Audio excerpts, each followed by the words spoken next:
Right, good morning. My name is Richard Hughes, and this is my talk on why LVFS is essential for OEMs. I gave like an introductory talk last year at OSFC in San Francisco, and this talk kind of builds on that talk. And this will explain some of the stuff we've done in the last year and why now it's very hard to be an OEM and not use the LVFS. So let's get started. The problem we're trying to solve is years old, and that users were not updating firmware. Firmware is not this thing anymore, which is optional or adding features. This is like the OS that runs underneath your normal OS. And so any kind of security problems become critically remote exploitable problems. So the four problems that I identified last year was that people don't know what hardware they have installed. They don't know what updates are available. They don't know where to get them from, and even if they did, they don't know how to apply them. So some of this was has been solved using the two projects. We have LVFS and FWD. LVFS is like the website, the metadata source where vendors have login details that they can upload firmware using an authenticated account. This is verified, signed, etc. But end users don't need to have an account with the LVFS. End users will just use the FWD project, which, as the name suggests, is a daemon that sits in the background, which also auto-quits on idle on some systems.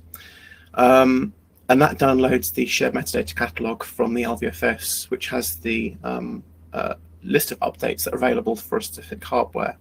I think the slide's slightly wrong. I think it's 32 update protocols we support now. We just added support for the Pinebook Pro and something else. And there's many more planned. And then unlike a traditional kind of FTP dump of firmware, we sort of close the loop back to where we can report the status.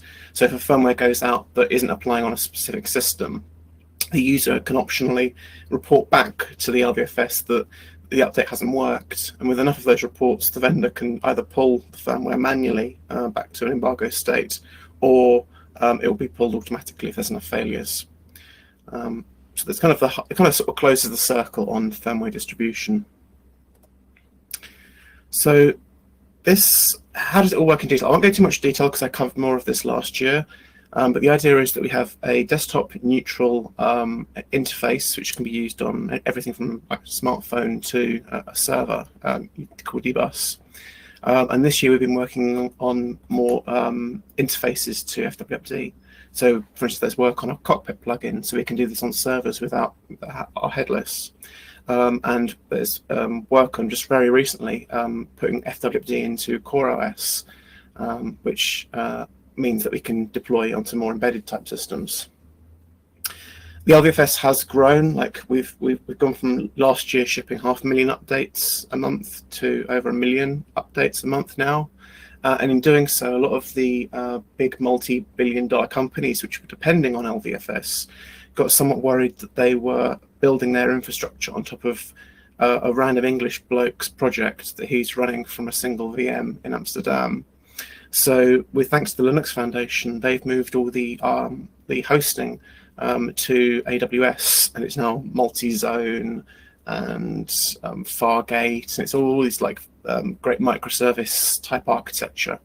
And it's now we can deploy updates with zero zone downtime, unlike before.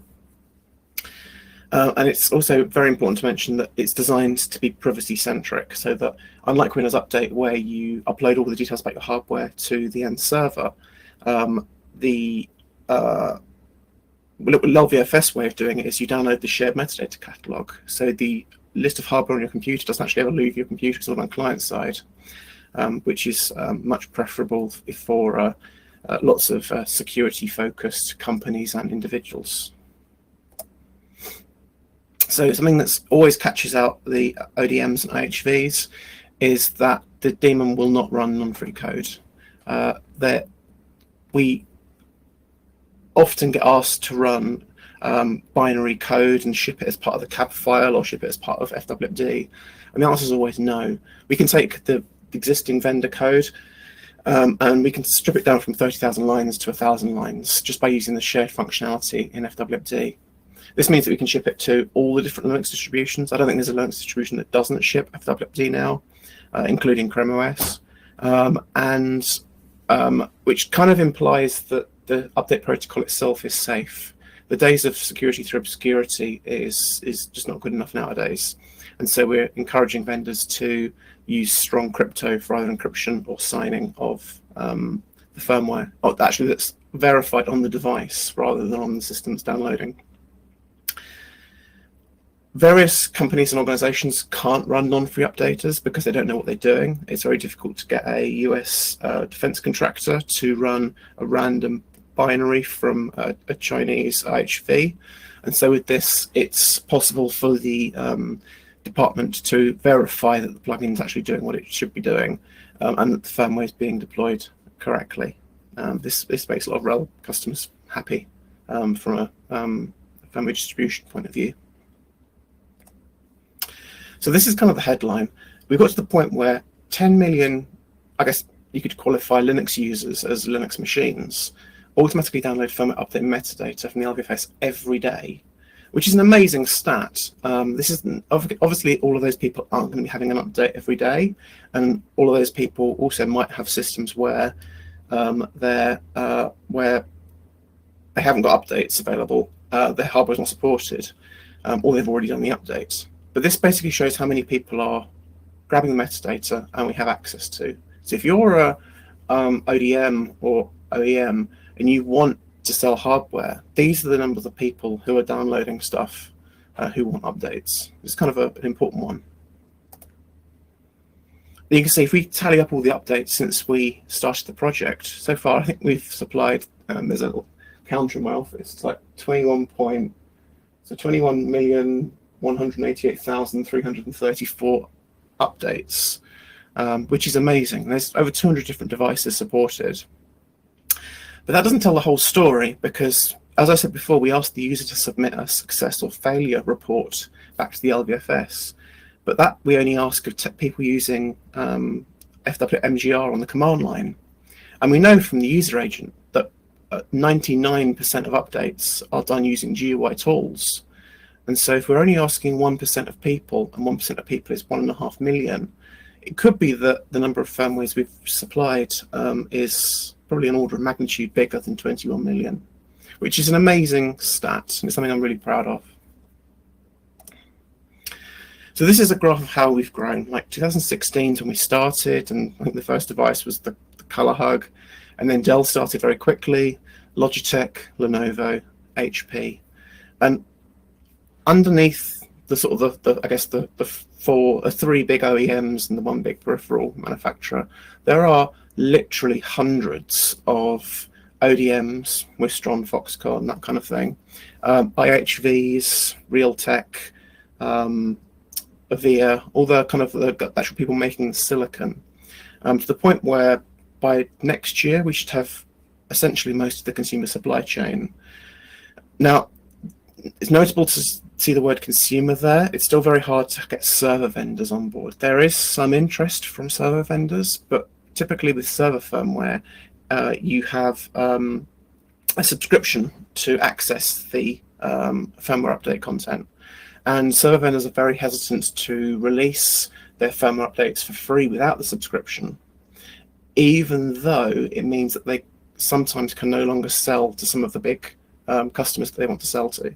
So I'll cover more of that in a bit. But I think by next year we'll get to a point where the number of sales they're losing is greater than the amount of subscription revenue they are losing. And I think we'll see a tipping point maybe next year, maybe the year after. So one big difference to how the LVFS works to something like an FTP site or support.dell.com is that we encourage that the OEM works with the ODM, which works with the IBV or IHV. The idea is that they can share firmware on the LVFS and they can have like a pipeline between the three of them. Of course, you don't have to use this. The OEM could just upload firmware directly, or there could be no IBV, or the IBV could supply firmware straight to the OEM. But the idea is that the LVFS can sort of facilitate the kind of the movement of the firmware and the testing and the QA, which is something that kind of isn't there on Windows Update or just a vendor FTP site. It's kind of a bit like, I guess, a swan swimming along a river. Like, you see this nice serene white swan on the top, but underneath there's this like frantic paddling of all these different ODMs and OHVs working together, testing firmware and shuffling things around, when all you really see on the LVFS as a user is the word Lenovo and then the model number. It's all kind of hidden from you. That's a good thing from a user point of view. Now, last year I gave a very similar slide and actually got in quite a lot of trouble. So this slide last year, I had a senior kind of CTO level person from a technology company come up to me after the talk and say, actually, I have issues with your presentation. I was like, oh, what's happened? What's gone wrong? And he said, you had a slide saying it's just a website. And I said, yeah, well, it kind of is just a website. And he goes, no, you've literally changed our industry. I was like, oh, thanks, cool, that's brilliant. And he's like, no, you've done some good stuff. And I was like, okay, thank you very much. But really, the LVFS is just a website. And I kind of promised them I wouldn't show the slide again. So yeah, look, we'll have this discussion again, I'm sure. What the LVFS does let you do is do some private testing as an OEM. So we have this concept where you have 4 different states that the firmware can be in. And when it's in each of those states, it can be owned by either the IHV, the OEM, or the ODM. So the idea is you typically upload to private, where it would run tests, virus scans, that kind of thing. And if that all worked, you'd move it to an embargo repository. This allows you to download a small metadata file and put it on your local computer. And then when you download metadata from the LVFS, rather than it going through the CDN and getting the global catalog, you get that, but you also get a private kind of like subset of the catalog, which contains all your embargoed firmware. Embargo doesn't have to mean kind of security embargo. It could just mean not yet public.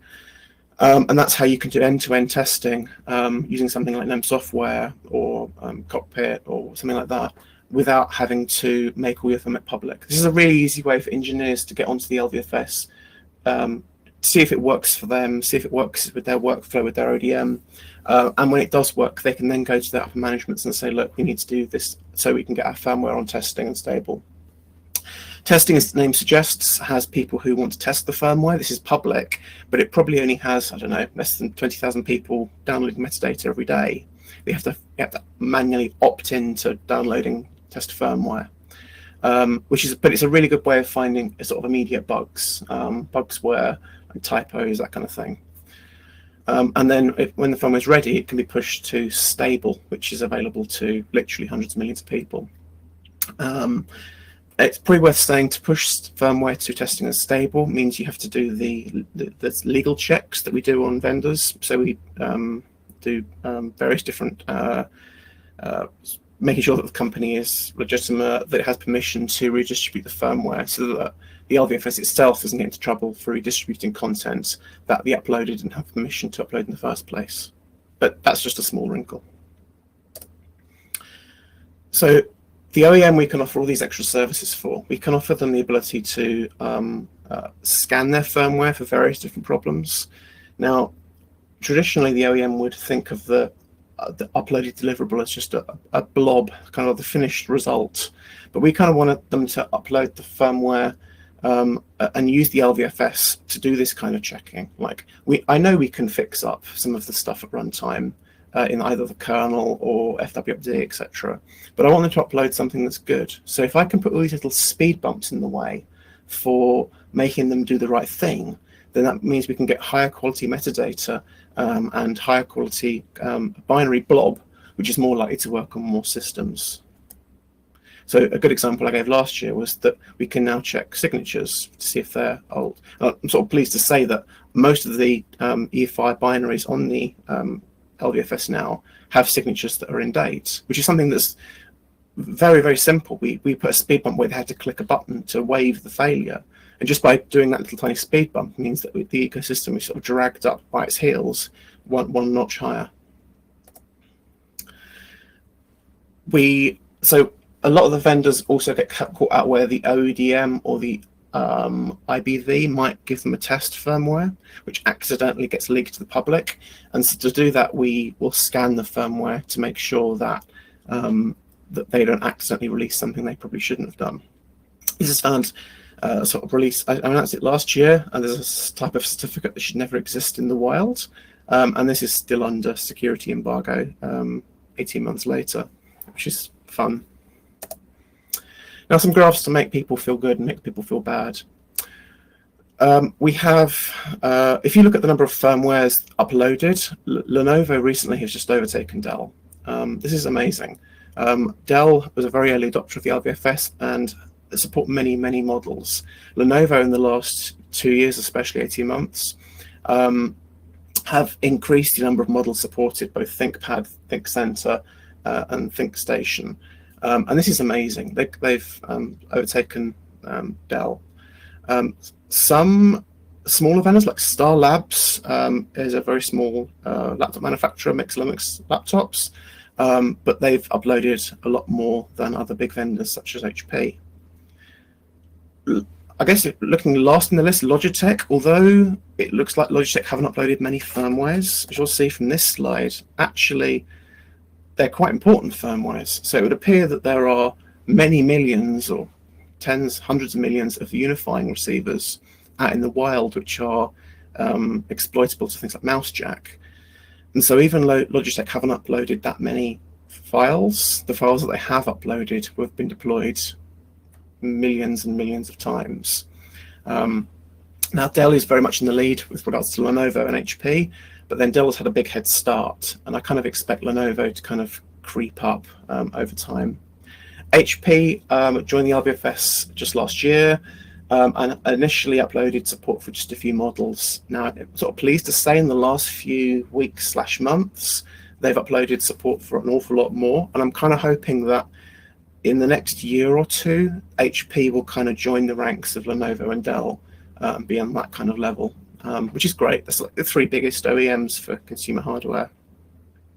I don't think the server vendors will be in the same kind of level because they obviously sell less, more expensive hardware, but it'd be good to see them make an appearance too. Something else that I've been working with this year is tying the ecosystem. So at the moment we have CVEs, and it could be for something like Spectral Meltdown. You have a dozen different CVEs which are different between vendors. And I've been working with CERT, who manage and issue a lot of these things, to try and tie together this into like a superset ID, almost like Intel SA, but more in a kind of like a higher non-Intel specific way. And this is something that I'll sort of talk again about, I guess, next year, about ways that we can track firmware issues that include CVEs and other Intel SA and Dell security IDs together. This is something to keep an eye on. So another thing we're also doing is, rather than including these CVE tags as part of the update description, which we were doing for a long time, now we're stripping those out and leaving the update description as user pros, which means that you can search very easily for CVEs on the LVFS, even as an unauthenticated user, see whether your hardware is affected by a specific thing, which is kind of cool. Something that's worth reinstating again, which I get asked all the time, people like IHVs can't believe that there is no cost to use the LVFS. They think there's some hidden catch where they can use it for 12 months and then after that it becomes paid for.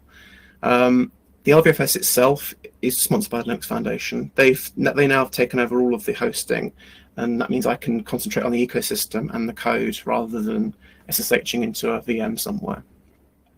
Red Hat provides all my time, so I spend most of my time at Red Hat working on firmware stuff, but that doesn't scale. I don't scale, I am just one person. So what's happened in the last 2 years is we've had these independent consulting companies which have been helping vendors, small IHVs or big OEMs, either provide training on how to use the LVFS or provide additional help on writing, say for instance, an FWD plugin. So if you have no Linux experience and you have a company that's never actually touched Fedora, RHEL, Ubuntu, whatever, it's very difficult for them to submit a sort of all polished PR to a grumpy maintainer who runs this upstream project who wants the spacing and the brackets done correctly, etc. So they might provide an interface between the company with this legacy code and this grumpy upstream maintainer who wants things to be all the same and perfect. And so far, I think we've got about maybe 10, maybe 12 different consulting companies that have done work for LVFS and FWD. This is great because last year, I'll talk about more in a minute, but basically Google announced that companies should have FWD support for the Design for Chrome sticker, which meant that I was besieged with dozens of new IHVs and ODMs all trying to write plugins all at the same time. And this is really the only way that scales, is getting in external consulting companies to help. So Dell said some very nice things. It's strategically important to them. Lenovo say standardizing is seamless, and it's really working for them. And you can sort of see the number of firmwares they're uploading, and the sort of deep integration into their supply chain kind of sort of speaks volumes for how useful LVFS is to OEMs in the consumer supply chain. But actually, it's kind of hard not to support the LVFS. Like Lenovo have said that all their suppliers must have working plugins and upload to the LVFS, otherwise they lose their preferred vendor status, which is kind of a huge deal for bidding on future stuff. Dell, all their ODMs and IHVs have to have firmware on the LVFS already and have plugins in FWD, otherwise they just can't bid for stuff. Google, they don't enforce the requirement that the firmware is on the LVFS, but they do enforce the requirement that the firmware is installable using FWD if they want the Design for Chrome sticker. Now, I didn't know stickers were such a big deal, but it turns out stickers are quite important to people. Google are shipping FWD in Chromebooks now, and that means that there's a whole load of people in Google which are providing extra support and advice for new FWD features. But really, this is something the OEM can decide itself. If, for instance, HP turn around to its suppliers, it can say anything it likes to its suppliers, any kind of criteria it wants to make putting their firmware on the LVFS much easier. So let's look at a quick timeline. I'll talk about some cool new stuff. Last year, we were analyzing firmware, checking headers and footers, etc. This year, we're allowing security researchers to scan for vulnerabilities, which have found some interesting things. We're doing things like microcode downgrade protection, etc. Now, next year, we'll be launching this thing called Host Security ID. This is a way of measuring how secure your platform security is, and it's designed to make it simple. So that sounds intriguing. So let's explore a little. So the idea behind Host Security ID is that we have tests that are run on every boot. And this isn't things like whether you have SE Linux or the latest kernel installed or something. This includes things like secure boot and whether your SPI flash is locked down, etc. Now, unlike chipsec, which is awesome, these tests are on every single boot, which means we don't need any special kernel modules, we don't need secure boot turned off, and there's no risk of the PC resetting or anything like that. So this is something that can be done automatically. Now, why is this important? Well, the OEM can verify that the hardware that the ODM has sent them, or the IHV has been supplying to the ODM, actually meets the specifications that the OEM specified. It also means that the security team can verify what the OEM is saying. So someone like the Red Hat security team can say, okay, well, Lenovo has supplied this laptop, and they do indeed pass these tests. It also means that the security team can choose hardware based on how secure they want it to be, on the assumption that some security protections are more expensive, like encrypted memory, than other security protections, which are just configuration values done correctly. This also means that users can test things in the field. So once the laptop's been deployed and it's being used, this means that we can test every single boot. So if your HSI level number goes down just from doing a firmware update, we know something fishy's gone on. So for instance, MSI released a firmware update recently where secure boot was unconditionally turned off, regardless of its previous setting. So luckily that wasn't on the LVFS, otherwise I would have, I guess, killed it with fire. But basically means that we can be sure that the user is notified if their HSI level goes down, and that we haven't accidentally introduced a regression. Now, there's no person on the planet that actually understands all of the platform security settings across Intel, AMD, AArch64, PPC64, and RISC-V. So the only way we can kind of make this sane is abstract them. So we can assign weights to how important things are. So for instance, having your BIOS writable from user space is a massive problem and would be classed as an HSI1 failure. But something like having encrypted memory is like a nice to have. That's HSI3. So the lowest protection being HSI0 is like you can do almost anything to your platform security, and you might as well have no security at all. But we have to be careful because some platform security failures don't matter. So for instance, if you have PRX registers unlocked and you have BIOS guard enabled, it's no big deal. But if the PRX registers are unlocked and you don't have BIOS guard, it is a big deal. So we have to have a way of overriding one failure with another success. The other thing, because we're running the HSI tests by default without some sort of special test rig or special test configuration, it forces vendors to turn things on by default. So that means if, for instance, my Lenovo ThinkPad P50 has an IOMMU, but it's disabled by default. Now it's there, the chip supports it, but it wouldn't be classed as having an IOMMU from an HSI point of view.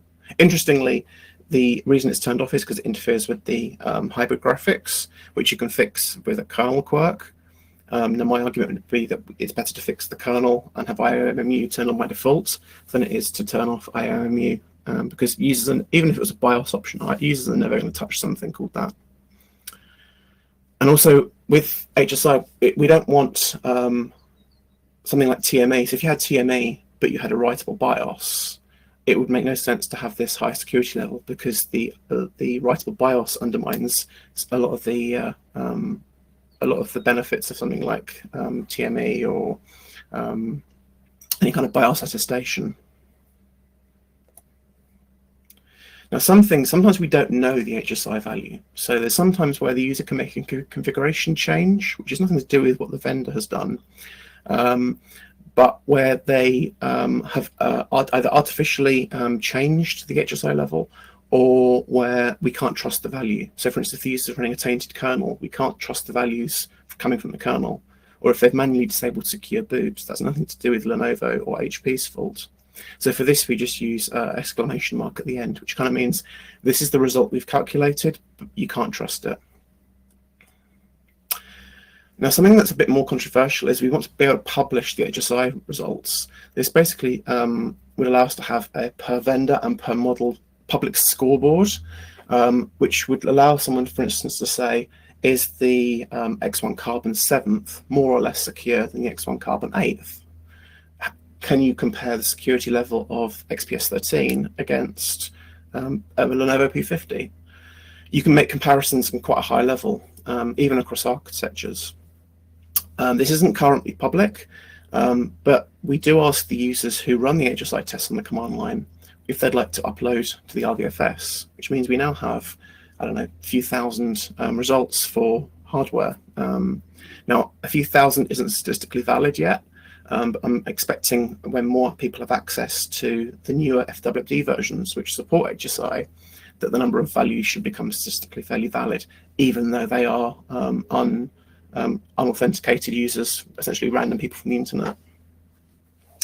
Now, the idea of HSI was that we would put that in as part of a commercial setting, so that someone in, say, for instance, UK government wouldn't want to say, I want to buy a server which has BIOS guard enabled, which has encrypted memory, and you wouldn't want to make the sort of supplier understand all this stuff. The idea is you just give them a number, and then that number maps to an appropriate security level. This is like a direct, I guess, ask from UK government, and other US government and also big companies like Google are also super interested because it makes things simpler. And this also might change the hardware that users choose.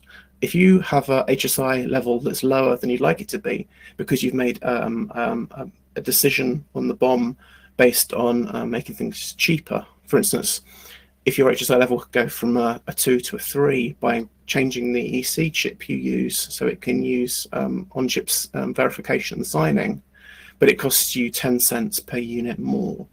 Is that a justification for spending 10 cents to go up one HSI level? And that's something that I want vendors to start thinking about.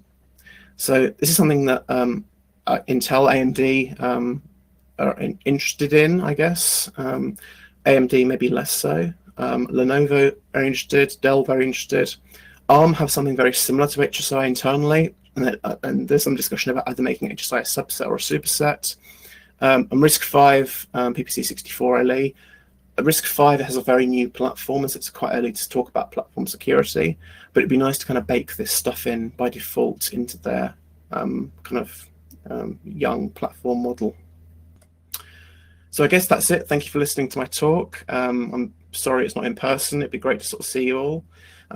Things I'd like you to do, if you have customers, talk to them about firmware security.